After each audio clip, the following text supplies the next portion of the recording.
पिछले कुछ दिनों से दिल्ली की आबो हवा बदल गई है। अभी तक जो सरकार दिल्ली मॉडल का गुणगान कर करके पंजाब के बाद और भी राज्यों में अपना राज कायम करने की मंशा से जद्दोजहद कर रही थी, दरअसल अब उसी आम आदमी पार्टी के डिप्टी सीएम मनीष सिसोदिया जांच एजेंसियों के लपेटे में आ गए हैं। और इन सब की वजह बनी अप्रैल माह में पदभार संभालने वाले नरेश कुमार की वो रिपोर्ट जो नई आबकारी नीति लागू करने में हुई गड़बड़ियों की ओर इशारा कर रही थी। आपको बताते चले, ये जो सीबीआई पिछले शुक्रवार से मनीष सिसोदिया के घर की खाक छान रही है, उसका आधार दिल्ली के नए चीफ सेक्रेटरी नरेश कुमार की जांच रिपोर्ट ही है। सचिवालय में इसी साल 21 अप्रैल को और दिनों से अधिक चहल पहल थी, क्योंकि नए मुख्य सचिव के रूप में पदभार संभालने नरेश कुमार आ रहे थे। केंद्र सरकार ने उन्हें 2 दिन के अंदर ही पदभार संभालने को कहा था। आदेशों की पालना करते हुए दिल्ली सरकार के वरिष्ठ अफसरों ने इसी खास दिन पर नरेश कुमार का स्वागत किया।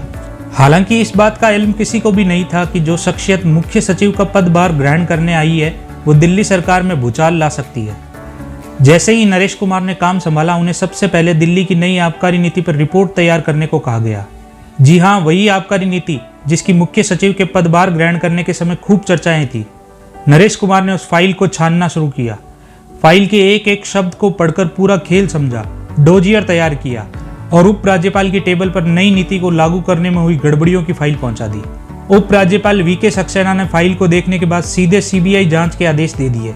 हालांकि आंच बढ़ने पर दिल्ली सरकार ने नई आबकारी नीति को वापस ले लिया, लेकिन तब तक जो खेला हुआ था उसका पूरा ब्यौरा अधिकारियों के पास पहुंच चुका था।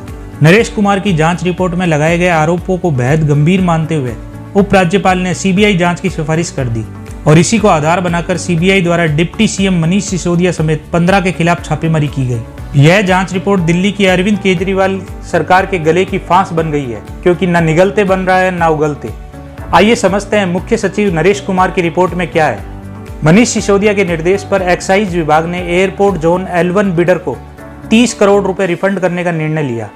बियर एयरपोर्ट अथॉरिटीज से जरूरी एनओसी नहीं ले पाया था। ऐसे में उसके द्वारा जमा कराया गया सिक्योरिटी डिपॉजिट सरकारी खाते में जमा हो जाना चाहिए था, लेकिन पैसा लौटा दिया गया। सक्षम अथॉरिटीज से मंजूरी लिए बिना एक्साइज विभाग ने 8 नवंबर 2021 को एक आदेश जारी कर विदेशी शराब के रेट कैलकुलेशन का फॉर्मूला ही बदल दिया और बियर के हर केस पर लगने वाली 50 रुपए इंपोर्ट फीस हटाकर लाइसेंस धारकों को अनुचित लाभ पहुंचाया, जिससे सरकार को रेवेन्यू का भारी नुकसान हुआ। टेंडर दस्तावेजों के प्रावधानों को हल्का कर L7G रिटेल लाइसेंसियों को वित्तीय फायदा पहुंचाया गया, जबकि लाइसेंस की फीस, ब्याज, पेनल्टी न चुकाने पर एक्शन होना चाहिए था।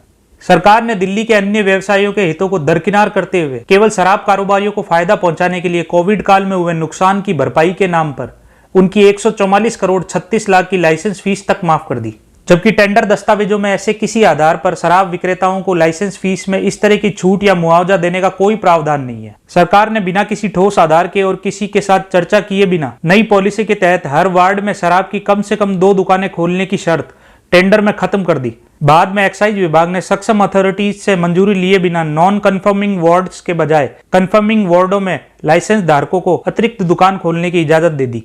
सोशल मीडिया बैनरों और होर्डिंग्स के जरिए शराब को बढ़ावा दे रहे लाइसेंसियों के खिलाफ कोई कार्रवाई नहीं की गई। यह दिल्ली एक्साइज नियम 2010 के नियम 26 और 27 का उल्लंघन है। सोचिए, इतनी सब खामियां पाई है मुख्य सचिव नरेश कुमार ने, जिसके बाद जांच बैठाई गई। सीबीआई ने शुक्रवार को 14 घंटे से ज्यादा देर तक सिसोदिया के घर पर छापेमारी की और सबूत जुटाए। यहाँ पर ऐसे में यह जानना जरूरी है कि नरेश कुमार है कौन, जिन्होंने अप्रैल में पदभार संभाला और जुलाई आते आते दिल्ली में तहलका मचा दिया। दिल्ली के मुख्य सचिव बनाए जाने से पहले नरेश कुमार करीब 2.5 साल तक अरुणाचल प्रदेश में मुख्य सचिव रहे। वो एनडीएमसी के चेयरमैन और डीटीसी के सीएमडी समेत दिल्ली सरकार में कई अहम पदों पर अपनी सेवाएं दे चुके हैं। नरेश कुमार वर्ष 2000 से 2003 और 2012 से 2015 के बीच केंद्र सरकार में डेपुटेशन पर भी रहे हैं और अब जब दिल्ली में आ गए हैं तो एलजी वीके सक्सेना की तरफ से उन्हें एक और काम सौंपा गया है। एलजी वीके सक्सेना ने कहा था कि वो दिल्ली में कार्टेलाइजेशन, मोनोपोली और ब्लैक लिस्टेड फर्मों को फायदा पहुंचाने के आरोपों की जांच करें। एलजी ऑफिस को एक शिकायत मिली थी जिसमें कहा गया था कि 2021-22 में आबकारी लाइसेंस देने में बड़े पैमाने पर धांधली हुई है।